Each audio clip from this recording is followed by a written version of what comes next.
This week's Mishmar is dedicated to a question that I think that most people, when they would hear the question, would be shocked and say that it's for sure usher. And when you'd ask them why, they'd probably sputter and say, because it is. So that works pretty good in some environments, but in some other environments, you have to be able to support on an intellectual level how we come to a conclusion. I received a phone call last week. Somebody called me up. My boy said, I didn't make this up. This is the question that was asked. I walk around, travel around a lot, and when I'm waiting online and things like that, I like to do Mavro Sedra. And I would like to know, carrying on a chumash is quite bulky. I have an extra chumash at home. Could I rip out the pages of the chumash and use them? And every week, disposable. Every week when I'm finished with them, just deposit them in the Geniza box. Is there anything wrong with doing that or not? All right. So, for some reason, this doesn't, the kind of thing that most people would come up with this idea. But we need an answer. The person that's a phone call question, they don't necessarily deserve to have I call the back office work of the question. I just answer it on the spot. Get somebody who has a computer to download a PDF page and take that with you.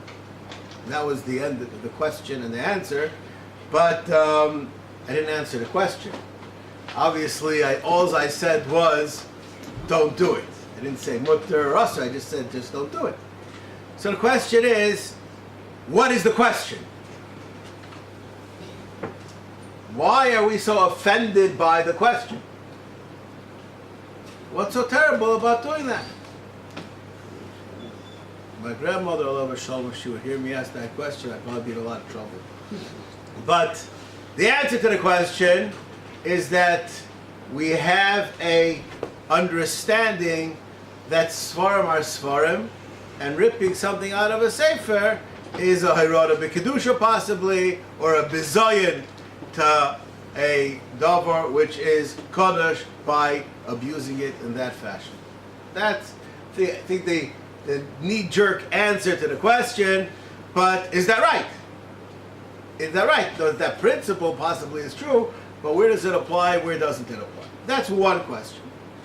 There's another question, in my opinion, which is, I think, even more dramatic than this one, which is a question of baltashris. Somebody has something which is useful, and you would like to use it for something of a lesser caliber of use. Is one permitted to do that? Baltashris does not mean only to throw out something which is useful. Baltashris means a waste. If you could earn $200 an hour and you just earn $100 an hour on the exact same job, that's baltashris. I could find you places to dispense of the extra cash if it's a shaila of waste. We'll find you what to do with it. You can be more productive, you're being less productive, that's a waste. That's baltashris. Doesn't have to only be in a situation where you are actually physically destroying something or throwing it out. So here we have two questions, and these are the two questions which we're going to actually try to face them off one against the other tonight.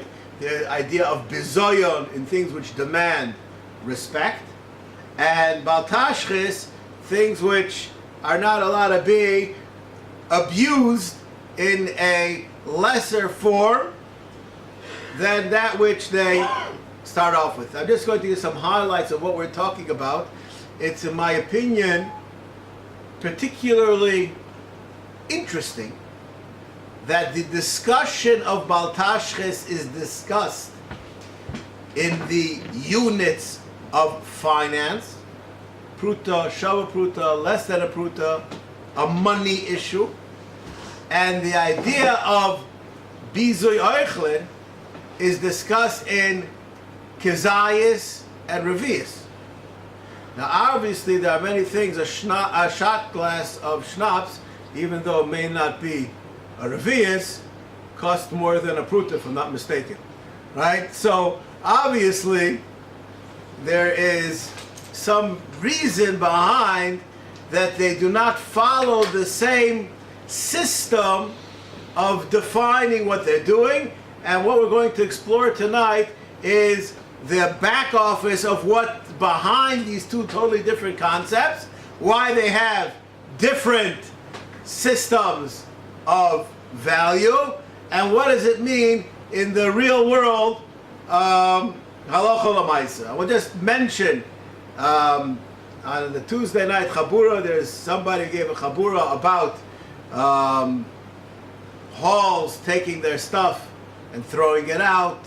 That was mentioned in regard to if somebody's allowed to take it, person goes to the hall, could they just go in at the end of the fair and take some stuff and run? Are you allowed to do that? Not allowed to do that. The ethic of Baltashis was discussed in such a venue too.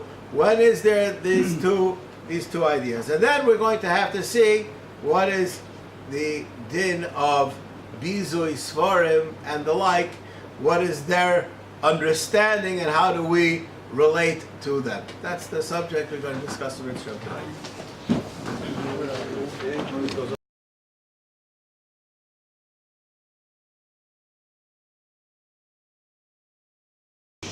I would like to start off with the chinuch, which is the first marabokum here on the page, and it basically says that you shouldn't waste anything in the world.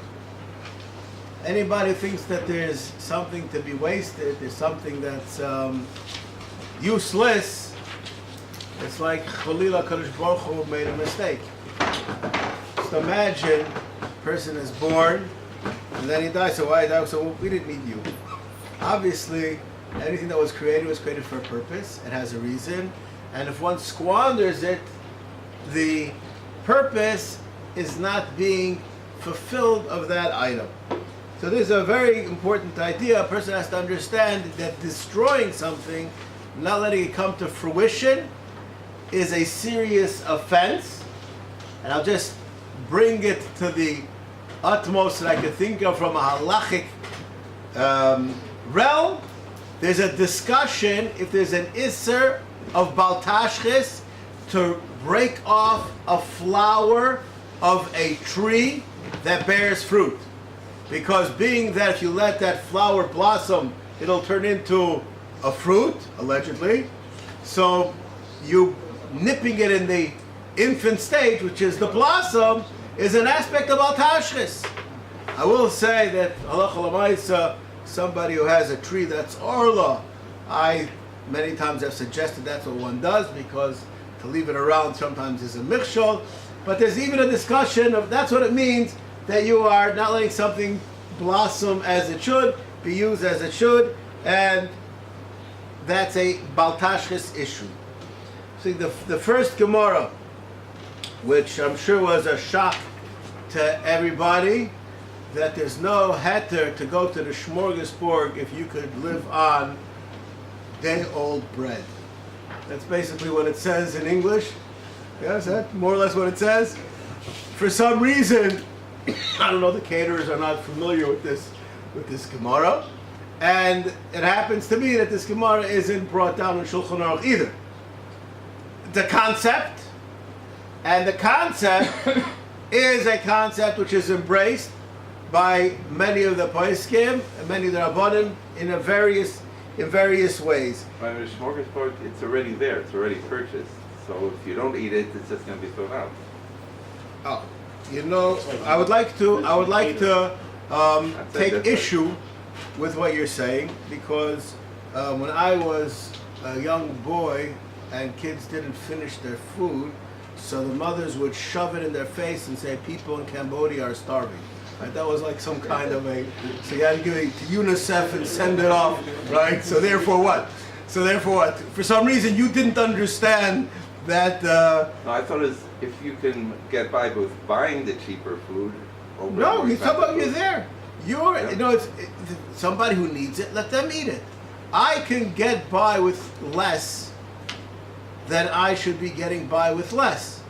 It's not only a question, if I have a question what to plant, the person, now the poskim actually say who discuss this, they say that there are definitely people who they have a difficulty ingesting coarser food or whatever. No, this is not, but the idea is if you can survive, everybody goes to the gas pump, if you don't need premium, it's a waste, right? So if you would like to indulge your gashmis, your taste buds, not only could be a question about tashkas, it could be in the wrong direction in Yiddishkeit too. But at any rate, the idea is that a person is not letting the food be maximized. You can use it in a different way.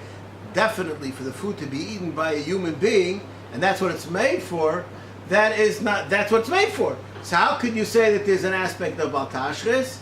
Because it could be used by somebody else. I was in America just now, and it occurred to me, I was eating at somebody's table, and there was put out, unfortunately, that family, they have some people that they're not celiac, they're only gluten-free, okay? But echshahu, they had gluten-free crackers over there, and I was thinking about, is it okay for somebody who's not a gluten-free fellow, they could have regular crackers that cost and taste way better, right?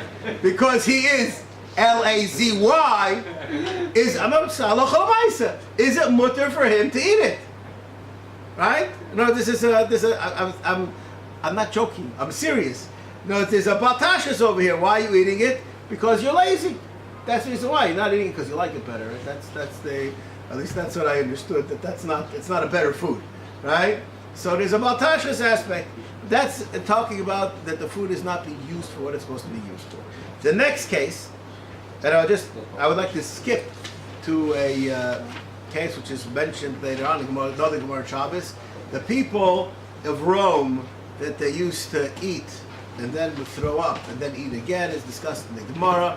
And the Gemara says that there's an aspect of baltashlis on the food. Now, many people have a problem with that. The reason why they have a problem with that is because they thought that the reason why you eat is because it tastes good. They didn't realize the reason why you eat is to nourish yourself, right? If one understands the reason why you eat is to nourish yourself and you filled your gas tank up, now because someone's giving you out premium gas, you don't empty out your gas tank to refill it with premium. You already have it, then you carry on.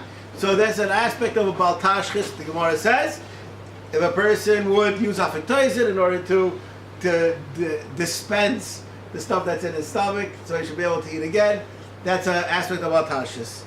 A person has to make a cheshbon. And this is where it will annoy me to eat the food. Because there are people in Cambodia that are starving, so what? In other words, if I could eat it, and not only that, I think about this many times, there's food that's left over after the meal. There's only a little bit left. So you say, it's baltashchis to throw it out, so you eat it. This happens to all of us, we eat it, and we feel good about it because I'm not sure what we did. That's something that I'm going to point out to you. I'm not sure what we did. In other words, tomorrow morning, you're not going to wake up with less or more of an appetite because you had that extra third of a portion of peas that were left over, right? So I don't know exactly what happens to the body. I'm not such a scientist to know. But did you really not waste it? There was no bizayin oichlin. There was no bizayin oichlin. But was it really, now it was utilized? Maybe you should wait for something else to happen. It's the idea about tashchis, there's a purpose involved in what's being done. And here's where it says there's baltashchis the gufa adif. The Gemara discusses a case where, I didn't bring this case down, a person was walking through thickets, and he lifted up his skirt to walk through the thickets, and he scratched his legs. So they asked him, why didn't you wear the beged to protect your legs? He said, because my beged will get ruined, and my legs will heal. Wow. So, right? He obviously didn't drive in a Lexus. That's all. His tolerance of pain was greater than ours. And anyway, but here we have an idea, which the Gemara says, "Batashchis the gufa odif." The Gemara says if a person was make his dam, and that can bring on the chills, and therefore he has to burn expensive wood in order to sustain his need for heat. It's permissible. Why? Listen, it doesn't say it's not baltashchis. It says baltashchis the gufa odif. If I have a choice to destroy, abuse, not bring to fruition an inanimate object, or myself, so the baltashchis the guf is greater, more important, more pressing than that which it says over here. Okay. I would like right now to tell you over a tshuva which is not written on this page, which is a fantastically interesting issue. There was a man that had, seems to me, something like a grape arbor in his terrace, and this grape arbor produced luscious grapes, and when it was the ripe season, there was an unbelievable amount of flies that came there to partake of the grapes. And he couldn't sit out in his backyard without getting bitten to death. So he wanted to know, can he get rid of it and move it so that he can be more comfortable on his own premises? This is a question which is a Chikri Lev, Madura Basa, Simin Yud Aleph. And there's about a 4-page tshuva written on the subject. Fascinating tshuva written on the subject, discussing when do we say pain factors in, when doesn't it factor in, does it make a difference if it's just because you need to be there, you want to be there. There's a whole bunch of questions and answers that this tshuva goes through to prove this point. In the midst of his discussion, he discusses an idea which the Daiti is extremely, extremely important to us nowadays, and I believe it will change the halacha based on this concept. Brings a machlokes haposkim in regard to Bishul Akum. When do we say that it's a personal issue, and when do we say that it is a communal issue if something is eaten raw or it's oil al shulchan aruch? How do we decide certain halachas? Is it go by what is accepted by the individual, or what's we call socially accepted? I mean to say the norms of society would say that this is called nothing. Okay? And he goes out on a limb, I would say, to a certain extent, to say that if it's socially accepted that this is called not baltashis, will be mutter, but when it's talking about somebody's own produce or his own things, he's of the opinion that if for you it's more valuable one way over the other, then it would be permissible to be done. However, even in this venue, he discusses a person who would like to mow down some trees to make what we call probably nowadays a racetrack that he could run around in his backyard or something like that. He's doing it kedei l'tayel. If that's enough of a reason that though one would be according to Allah allowed to remove a tree for building purposes, but for recreation or something like that, is that permissible or not? So even with that, when we have, it will depend on if it's the rice and the rabbanon, which Isser Baltash we're talking about, not going to get involved in the, but there's an idea which is brought down that if it's for the person, for his lifestyle, for what he's doing, this is considered normal and not considered a waste, then it's permissible to be done. And I'll just use this as an example, that there are many times people have, and I'm saying this be'emet, I don't know. I don't say I don't have an opinion, but I don't know those who throw out those 30 agurot bottles. What is that?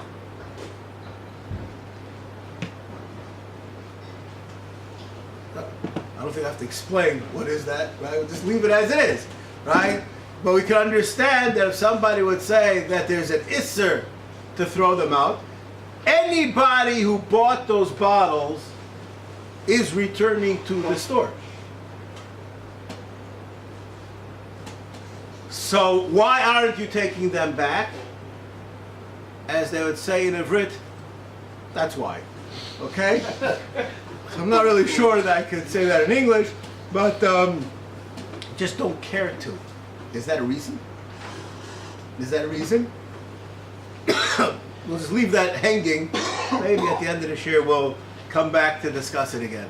The next subject, which I would like to discuss, is Bizui Oichlin, which we discussed the Gemara, those who saw the Gemara in Tainus, that speaks about somebody sending the vegetables down the river so that other people should partake of it and would not give it to animals to eat, because giving it to animals to eat is degrading the food.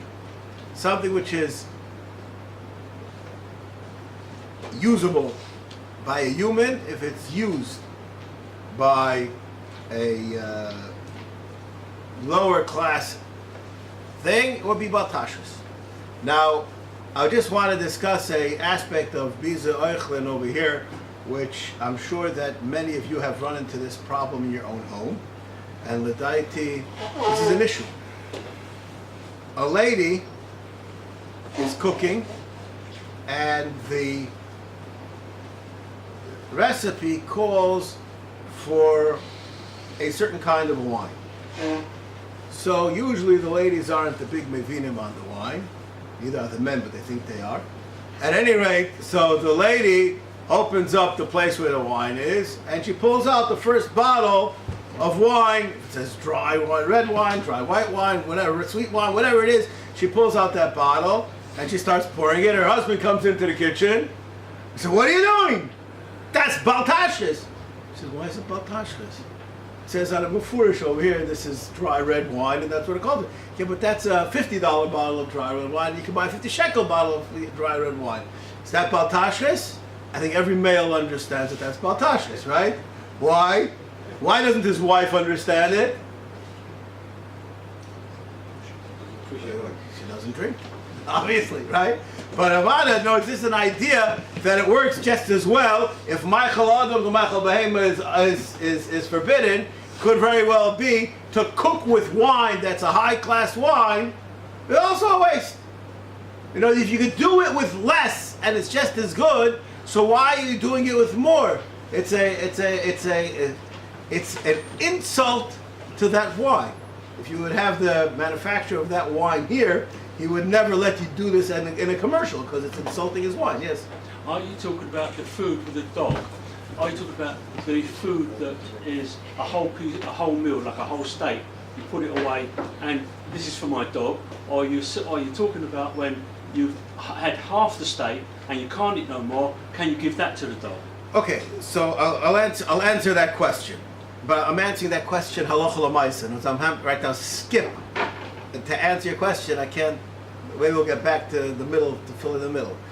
The answer to the question is, bottom line, in my opinion, if it's going to the garbage, it's already slated as garbage, and I think that in our society, a half-eaten piece of meat is not fit for human consumption. I think that's a fair statement to say. Whether it's true or not true, that's irrelevant. But in society, that's the way it's considered. So the ones who will be like that, in my opinion, it probably would have the halacha of pirurim that are crumbs that are considered already useless, and it would be permissible to be done, okay, to be given to that dog. If, and I will just mention, a person who has a dog, he also has a benefit. There's actually a question, the Kaf HaChaim discusses this. If a person has leftover food, and his neighbor has animals that graze, so he wants to give it to them, it's not so simple that it's permissible to be done, because they have no human is benefiting from it at all, and the animal is not benefiting from it all either. So it's not always so simple, but in the case where you're talking about the person who has to feed his dog, if he's going to give him that steak, so then he's saving himself money, right? That's right. Why wouldn't I, But if you have that situation, then imagine that's better than throwing it out. That's better than throwing it out, according to at least one pshat in Rashi. But the second pshat in Rashi, which is I think very important, by the fact that you are using it, it shows that you don't appreciate it. But once it's already garbage, so then it's already in a different state. All right. I'm going to skip to the Minchas Yitzchak. The Minchas Yitzchak says, and I would like to say this barabim, this psak. I was in America about 30 years ago, and I was in a shul of a very, very halachically oriented rabbi, and he would not allow any alonim in the shul at all.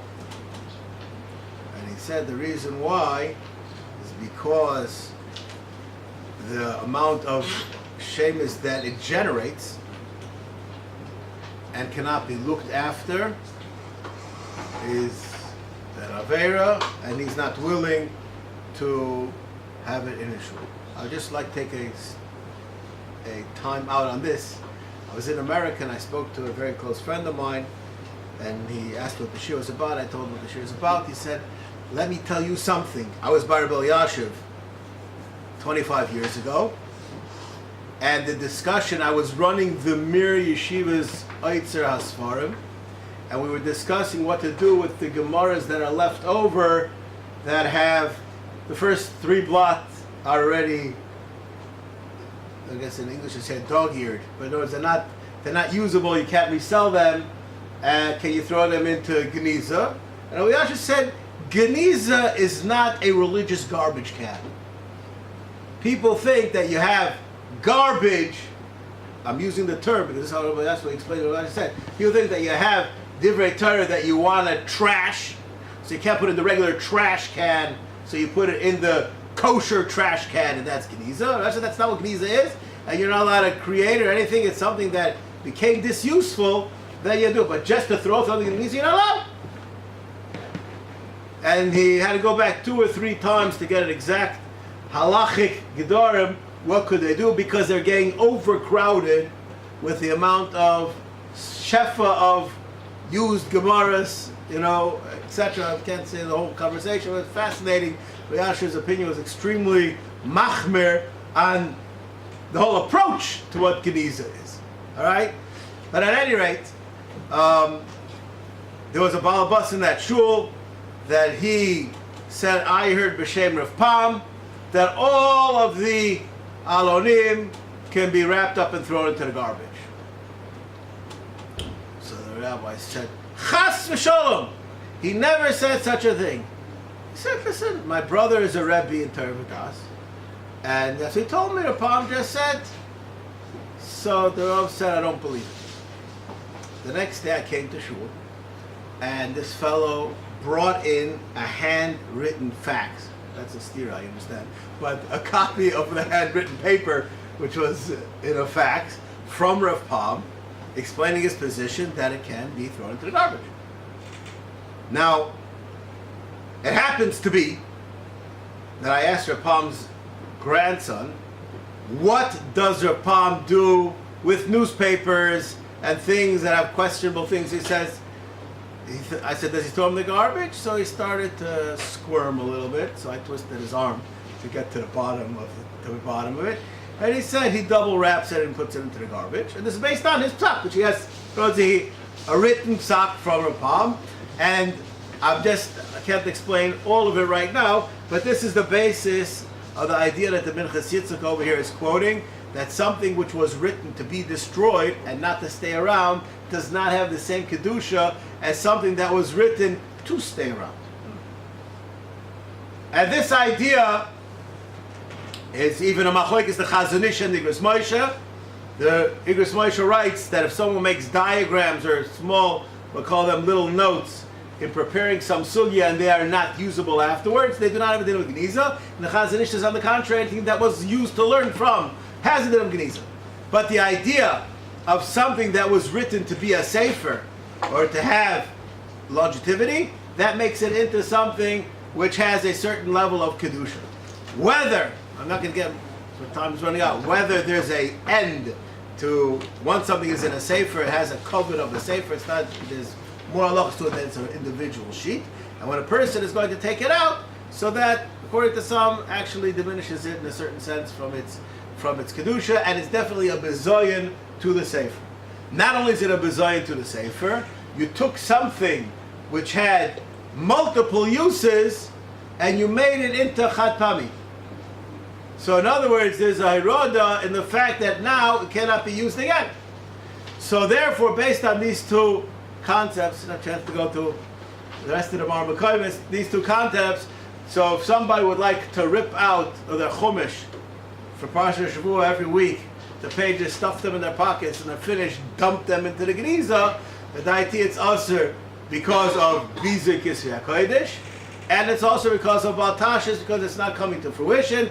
And here, the Chayra, it's not even a case that for him, there's ample tsar, which is a heter which some place can use to allow a person to cut down a tree, or for a kohen to go through Tumah D'Rabbanon if he wants to get a coat, if he's in a place where it's cold outside and there's a mess inside the house. But here, I don't think there's ample tsar to be matter the Baltashris, and there's also a bizoyan on the item. I'm finished. Just want to mention two halachas that there is a dispute about, which is worthwhile to mention. One is a person who has tzitzis that already look frayed and worn, and he wants to rip them off and put new tzitzis in. There's a machlokes haposkim whether one is allowed to or not, because it's about tashkis on the old ones. And there's all kinds of stories of Gedali Yisrael that would not change their tzitzis until they became puzzle, because you don't stop somebody from doing a mitzvah. That's one halacha. That halacha l'maisa, I think that's permissible, but there's an issue and it's discussed at great length. That's one situation about tashkis, and the other situation about tashkis, just slipped my mind. It's gone. Okay. All right, that's it.